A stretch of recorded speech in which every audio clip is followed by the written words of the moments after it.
No matter how you move, get it done. No matter how you move, get it done. No matter how you move, get it done. No matter how you move, get it done. Okay, people, so we definitely gotta talk after the latest events in Dragon Ball Super's manga, in particular what happened in Chapter 69. There's a lot of things that need to be said, but before we even get into that, as of the recording of this video, February 26, 2021 marks the 35th year anniversary of the first episode of the original Dragon Ball anime. The original Dragon Ball, you know, when Goku was little and he ran into Bulma and everything began from there. 35 years ago today, the anime began, and I just gotta salute it, because at the end of the day, not many series get to see the light of day, let alone 35 years later, the franchise is still popping and huge all over the world. So major congrats, and if it wasn't for, you know, Goku running into Bulma that fateful day, the world would be different. A lot of people's lives would be different. Dragon Ball changed a lot of people's lives, so major congrats. 35 years, still going strong. Love to see it. Now, in particular with Chapter 69, there's a lot of things that went down, right? And in particular, it feels as though there's, again, two different stories that are setting things up to eventually clash into one another. There's the big thing with Vegeta and Beerus, and Vegeta trying to get to that next step in power in order to eventually one day surpass Kakarot. Then on the other side, you got Granola's journey, Granola's revenge. But I think there's a huge message that is being applied to both stories, to Vegeta and to Granola. And it's crazy because, well, at the very least, Vegeta is starting, it, like, you know, you gotta get pounded into him, but he's starting to understand the message. Granola is basically taking the opposite approach. And the message in general that I feel as though is trying to be portrayed, and it's a really strong message, is that to let go of the past, let go of vengeance. Revenge will never do anything. If anything, it'll be the destruction of a person, self-destruction of a person. So Beerus was trying to teach that with Vegeta in the beginning of the chapter, and the old Namekian Monaito was trying to teach that to Granola. And where we're seeing right now with the story, which I find it fascinating, to be honest with you, I feel as though Dragon Ball Super manga is definitely going in a positive direction. We had some shaky ground with the last arc, but in this one, the setup right now has been great, because the message, again, of, you know, leaving behind the past and vengeance and things like that, we're seeing the alternate routes. We're seeing that, well, Vegeta is seemingly going to go the positive route of, okay, you know, I gotta move on from my Saiyan heritage of screaming all the time, I'm the Prince of all Saiyans, and feeling like he has this burden on his shoulders, while Granola, he can't stop. He cannot stop thinking about what happened to his people, the original planet Cereal, and all of that jazz. He just can't let it go. So I'm loving the way the narrative has been set up, because you're starting off the chapter, you're seeing Granola, he's going into town. You could definitely see that he doesn't want to accept the integration of his people with the Sugarians, which, again, the names, I gotta say, I really am not fond of the name schemes in this particular arc. Like, we've had some crazy name schemes. Dragon Ball has been notorious, again, like vegetables, Vegeta, all of that shit, but in particular this time around, it just doesn't work. Like Granola, I just think of a granola bar. Oatmeal, I think of oatmeal. Cerealins, I think of cereal. Like, there's no ifs, ands, or buts. They could have been a little bit more creative with the name schemes, like, just being 100% honest. Maybe in Japanese, it's not so on the nose, but in English it is horrible. But again, Granola just can't accept the colonization and overall the integration of the Sugarians onto this planet. So him and Monaito stay separated. They live separated away from the Sugarians, because it was, I guess, these like Bojack looking people that we've already seen like a chapter or two ago, the Heaters. They're the ones that directed the Sugarians to go live over there on planet Cereal after the destruction of, again, you know, the Saiyans that were directed by Frieza, which there's a chain of command. Like, if you think about it, it was like Beerus set the hit, and then Frieza followed the hit, and then the Saiyans followed. Like, it was constantly a chain of command. But again, looking back, and the difference between Granola and Vegeta, and I feel as though this arc is looking like it's trying to show a mirror and a reflection to Vegeta. If you even go back, again, I want to say it was like last chapter, if I'm not mistaken, where Granola did that like shot of, he looked like Majin Vegeta, where he was like shooting through his fingers and things like that. It's very reminiscent of Vegeta. So if anything, this is starting to look more and more like this is going to be a very heavy Vegeta-centric arc, and I like that, and I really hope it stays this way, because again, Granola is looking like a mirror of Vegeta, and well, if Vegeta is going the positive route, Granola again is going the negative route, because the difference between Vegeta and Granola is that Vegeta has been with, you know, people on planet Earth, Goku and them, the crew. They basically changed his heart for the better. Granola's just been with one old Namekian that he just looks like, fam, you bothering me. Like, I got vengeance on my mind. I got murder on my mind. Like, yo, he's on that YNW Melly shit. Because then we cut back from the beginning of the chapter. We, like, back and forth between Beerus and Vegeta and Granola and Monaito and all of them. And we see that Beerus is questioning Vegeta. He's, like, trying to get to the root of who Vegeta is. It's almost like if Beerus is his psychiatrist or some shit. Like, so how did that make you feel, Vegeta? But just thought about how much I fucking hate Kakarot, mate. Because as he's questioning him, he's like, yo, do you feel like Frieza is responsible for the sins of the Saiyans? Do you feel you're responsible for the sins of the Saiyans? Like, what's going on? So he really was trying to get to the root of Vegeta, and I like that because Beerus, even though he's a god of destruction and he's constantly thinking about destroying, he still at the end of the day has a positive side to him, which is funny and hilarious, but it's what makes him a great character. I mean, he even goes as far as to say, like, do you think it was the Saiyans' destiny for them to be wiped out? Following that, he blows up a planet, which there's a message in all of that, and I think that this was very nicely thought out before he actually executed this. There's a message with him destroying the planet, showcasing that just like that, something could happen. Doesn't necessarily mean that it's Vegeta's fault or anything like that. He's showcasing like, yo, boom, I blew up a planet. Also enticing Vegeta on this strength that he wants so badly. I mean, he attacks Vegeta, mashes him to the ground and says, yo, you think you're responsible for everything the Saiyans did? Like, are you stupid? Following that, he gives him the bombshell that we've been waiting since, what was it, Frieza's Resurrection, where he slipped up while he was talking to Whis and said it, that, yeah, he's like, yo, it was me that gave the call. I told Frieza I wanted the destruction of planet Vegeta and the Saiyans as a whole. It was me. And right there, I was just like, you lucky that you're stronger than Vegeta. You're lucky, because if not, it would have been the end of you. And we get a little bit of action, but at that point, like, what can Vegeta really do? Like, he went Super Saiyan Blue, he tried to attack him, but in reality, Beerus is on another stratosphere, so yeah, you can try and you can get mad, but you're helpless, fam. And I love when Beerus tells him, as long as you're trapped by the past, you'll never be able to progress. And again, that's all into this whole message that I feel this arc is really trying to portray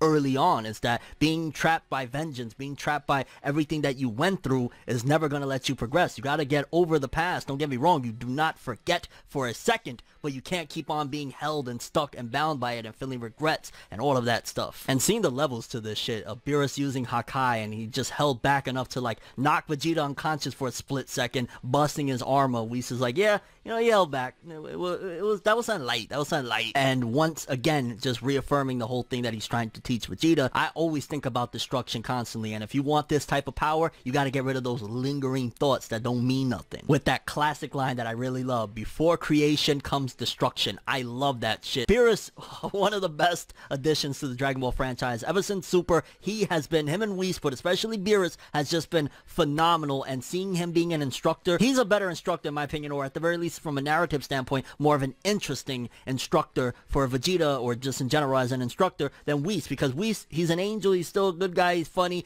Beerus is hardcore, but at the same time, there's a goodness inside of him, and overall a purpose. And then we got the subplot of the Heaters. They're starting to, you know, be on the move as well. They learned about Zuno. They got the coordinates to Zuno, which I feel as though Zuno's been one of the most convenient plot devices in the Dragon Ball stories. Like, yo, he knows everything, so all we gotta do is get him. It's like if Zuno is the mangaka himself. So they get that. They learn about the Dragon Balls, how the Namekians used to live on planet Cereal, which I felt a lot of this chapter, like that stuff in particular, and then later on when we see the Namekians from actual planet Namek or New Namek or whatever, and we see them talking, that kind of felt like it was shoehorned in just to explain and really validate what's going on here with Monaito and the two Dragon Balls and shit. Like, that was definitely a plot device, and I wasn't like too fond of it. Why not just have that scene in the very beginning of this arc? That would have been great. Like, start off the arc with the Namekians and them talking about that, then to smoothly transition eventually into the scene, but having it in the same chapter that those two Dragon Balls is introduced is like, Toyotaro, think a little bit ahead when it comes to those aspects. Like, you got the story and the idea of this whole vengeance thing down packed. But these elements, you're kind of just like letting them fly as they come to your head. And then remembering about Monaito, they're probably within the next chapter or so going to have another encounter with Granola. And this time around, depending on how that wish goes or what happens with Granola,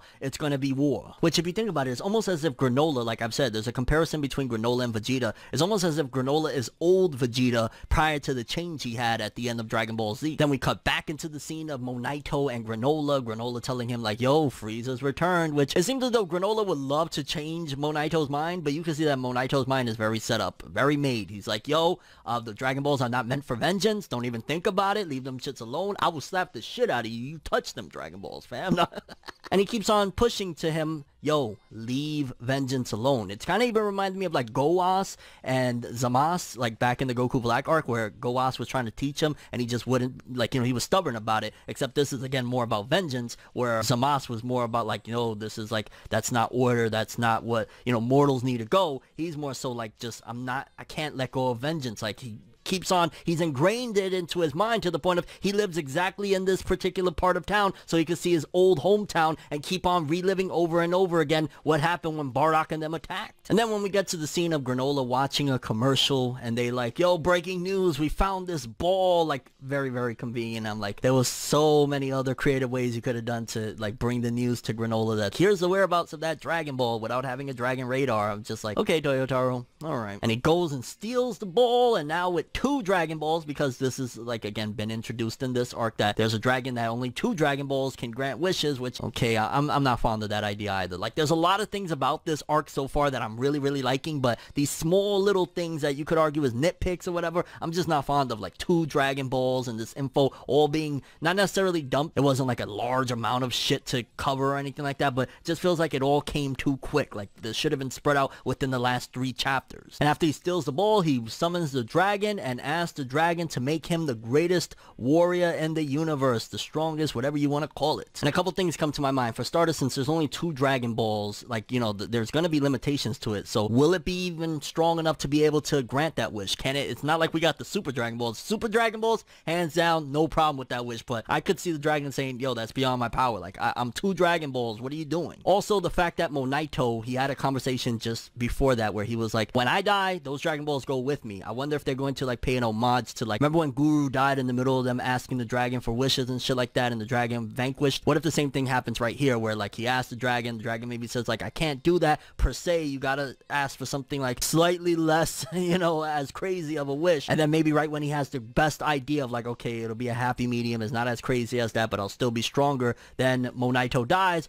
bam, he doesn't get his wish. I mean, the Oracle Fish did say like, yo, the greatest warrior is about to be born, but that doesn't necessarily mean that this is about to be it. Like, it could be something totally different. There's still other Dragon Balls out there. There's still other ways and methods that, you know, Granola could obtain this strength. So we gotta wait and see. Overall, I'm really excited and invested in this whole idea of this being a Vegeta-centric arc about leaving behind revenge, vengeance, and, you know, just moving forward. In order to move forward, sometimes you gotta stop harping and imprisoning yourself in the past. Again, you cannot forget about these things. You can never forget, but it's also gonna cage you in if that's all you constantly living for and thinking about. So despite a lot of my nitpicks, I'm still very excited about this arc. I'm liking Granola. I like that he's kind of reminiscent in a way of Zamasu and, you know, his hatred in a sense, but again, it's going to the Saiyans, which when Granola has that strength and he's ready to throw down, him and Goku or him and Vegeta or him and Broly or whoever, oh my god, I hope they do setups of like levels. Like, first he runs into X Saiyan, then he runs into another Saiyan. Like, maybe he could run into Gohan or Goten first, run into Gohan or some shit on Earth,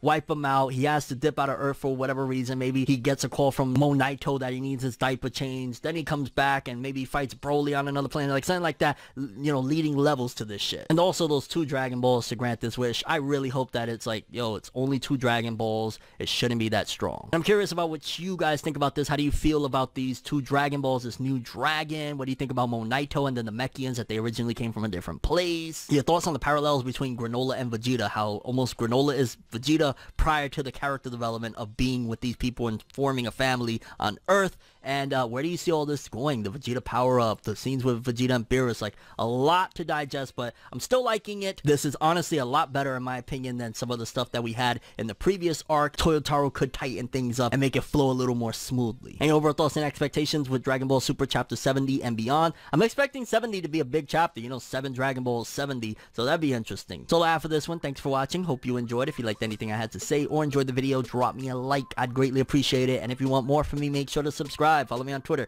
Instagram, hit that bell to get all notifications. And if you want to follow any of my other social media, links in the description below. I'm ForneverWorld, and as always, people, have an awesome day, and remember the golden rule: anime and manga for life. Bye. Have an awesome day. Peace in. And yo, let's go. Granola getting them wishes. Let's go. Vegeta getting that power. I want to see them throw down. I want to see Granola get to that level to give them a proper fight and see where it takes us. Have an awesome one.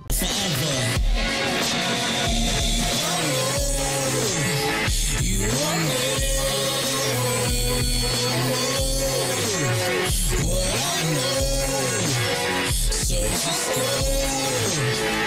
for me.